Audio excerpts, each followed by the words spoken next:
अखिलेश जी, सैनिक स्कूल का एक छात्र सोशल इंजीनियरिंग करता है और पढ़ता है एनवायरमेंटल इंजीनियरिंग, और उत्तर प्रदेश जैसा टिपिकल राज्य जहां आपके पिता मुलायम सिंह ने पूरी राजनीति की दिशा और दशा को बदल दिया, बहुत टफ था या साइकिल फिर पटरी पर आ रही? मैं सबसे पहले आपको बधाई देना चाहता हूं कि आपके प्रयासों से और जनता के बीच में समय समय पर खबरें पहुंचाने की वजह से आज उत्तर प्रदेश और उत्तराखंड में आप पहले नंबर पर हैं। मैं बधाई देता हूं। बहुत धन्यवाद।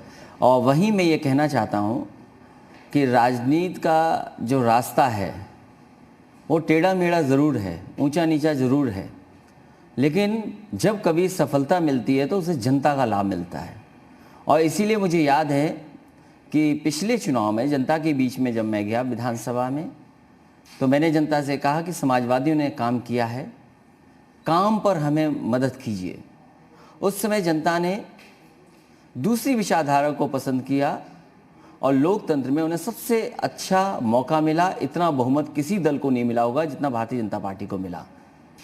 3.5 साल हो गए हैं, अब जनता को दिखाने के लिए क्या इनके पास?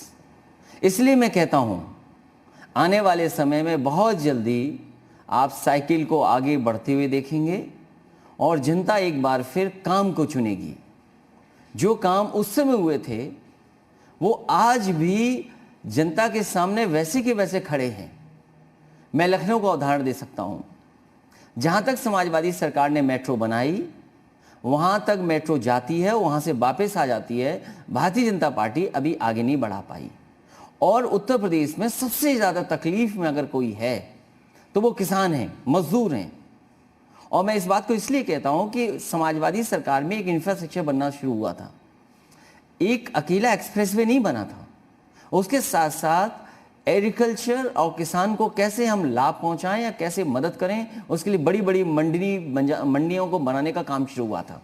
लखनऊ जहां पर सबसे ज़्यादा आम पैदा होता है, उसके लिए आम की मंडी बन रही थी। कन्नौज जहां पर आलू सबसे ज़्यादा है, आलू की मंडी बन रही थी। मैनपुरी और आसपास इटावा में जहां सबसे ज़्यादा धान, गेहूं, लहसुन या अन्य चीज़ें होती हैं, उसके लिए एक बहुत बड़ी मंडी बन रही थी। वहीं देश में उस समय नई चीज़ आई थी और बहुत ज़्यादा बाबा रामदेव जी का भी बाज़ार में काफ़ी कुछ हलचल थी।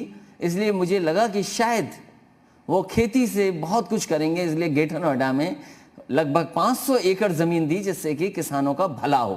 तो एक इंफ्रास्ट्रक्चर मैं तैयार कर रहा था जिससे कि एक्सप्रेसवे तो है ही है, वहीं किसानों को कैसे लाभ पहुंचाया जाए।